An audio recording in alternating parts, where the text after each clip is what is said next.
ஹரியானா சட்டப்பேரவைக்கான தேர்தல் விறுவிறுப்பாக நடைபெற்று வருகிறது. வாக்காளர்கள் வரிசையில் காத்திருந்து வாக்களித்து வருகின்றனர்.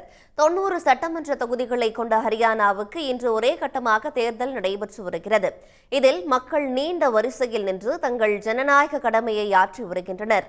ஹரியானா முதலமைச்சர் நயாப் சிங் சைனி அம்பாலாவில் உள்ள வாக்குச்சாவடியில் வாக்களித்தார். ஒன்றிய அமைச்சர் மனோகர் லால் கட்டார் கர்னலில் உள்ள வாக்குச்சாவடியில் தனது வாக்கை பதிவு செய்தார். காங்கிரஸ் வேட்பாளர் வினேஷ் फोगत सार्की दात्री वाक्चावड़िயில் வாக்களித்தார். देखिए, बहुत बड़ा उत्सव है एक वोटिंग का जो दिन होता है और आज हरियाणा पूरा हरियाणा जोश और उल्लास और उसी एक नई उम्मीद के साथ में आज पूरा हरियाणा वोट करने जा रहा है। और कार्यकर्ता होने के नाते एक पार्टी के मैं कैंडिडेट होने के नाते सबको बधाई भी देती हूँ और सबको मैं आमंत्रित करती हूँ कि सब वोट करने जरूर जाएं, अपने घर से जरूर निकलें। இதேபோல் ஒலிம்பிக்கில் பதக்கம் வென்ற துப்பாக்கிச் சுடும் வீராங்கனை மனு பாக்கர் ஜார்ஜர் பகுதியில் உள்ள வாக்குச்சாவடியில் தனது குடும்பத்துடன் வந்து வாக்களித்தார்.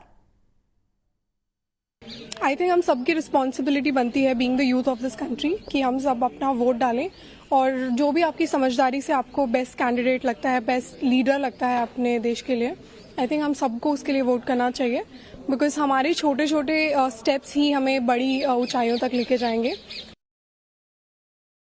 ஹரியானாவில் பாஜக, காங்கிரஸ், ஆம் ஆத்மி, INLT, பகுஜன் சமாஜ் உள்பட பல கட்சிகள் போட்டியிட்டுள்ளன. இதில் ஆளும் பாஜகவுக்கும் எதிர்க்கட்சியான காங்கிரஸ் கட்சிக்கும் இடையேதான் நேரடி போட்டி நிலவுகிறது.